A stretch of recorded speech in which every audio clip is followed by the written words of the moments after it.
You burst into the filmmaking scene not with shrill cries, but with the click of a cheap camera, a blank timeline in your editing software, and dreams so big they could rival a Christopher Nolan plot twist. Congrats, you are a filmmaker. Your job, figuring out how to create magic out of almost nothing. No budget, limited equipment, and the lingering question, is this even worth it?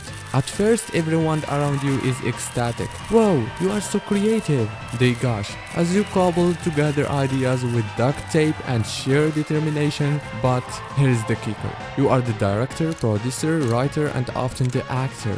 But you are also the intern who doesn't know how to properly export a video file. Filmmakers at this stage are essentially like Baby Yoda with a camera. Adorable, full of potential, but absolutely clueless. Congratulations, you've upgraded to the walking disaster stage of filmmaking. You've now made a short film or two, which means you've also made every mistake in the book. Lighting that looks like a haunted house, check. Audio that sounds like it was recorded inside a washing machine, double check. This is the phase where your cinematic ambitions far exceed your technical skills. You will call your 5 friends to be actors only for half of them to forget their lines and the other half to quite halfway through. You dream of being Spielberg, but your budget screams local student project. Your primary hobbies include watching tutorials and how to fix bad sound, googling how to make a blockbuster with $0, and praying your tripod doesn't break mid-shot.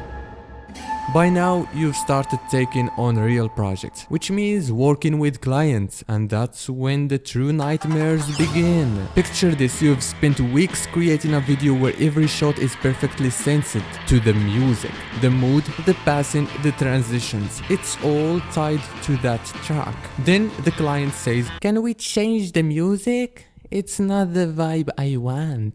You try to explain that the entire project revolves around that music, that every scene was crafted with it in mind, but clients don't fucking care. They don't see the art, they just want their way. And this, it's a recurring theme. You will find yourself hating not just clients, but the entire process of working with people who don't understand or appreciate your vision.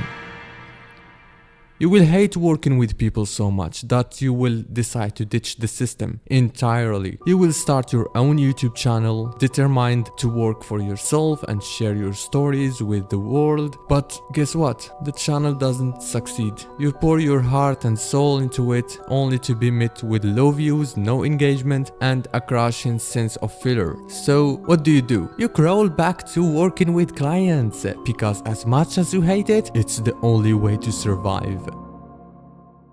At some point, you will try to leave filmmaking altogether. Maybe you will pick up another job, something that pays more and feels stable. For a while, you will convince yourself it's the right choice, but deep down, you will feel empty. No matter how much money you make or how easy the new job seems, something will always be missing.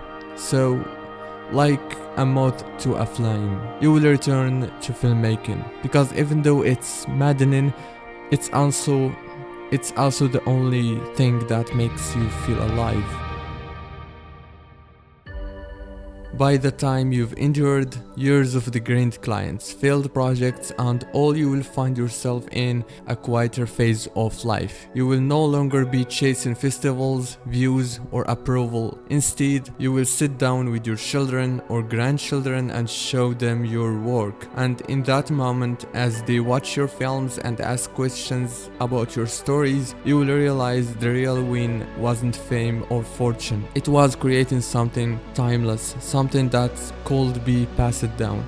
Because despite all the pain, frustration, and heartbreak, being a filmmaker gave you the chance to leave a piece of yourself behind. And that's what makes it all worth it.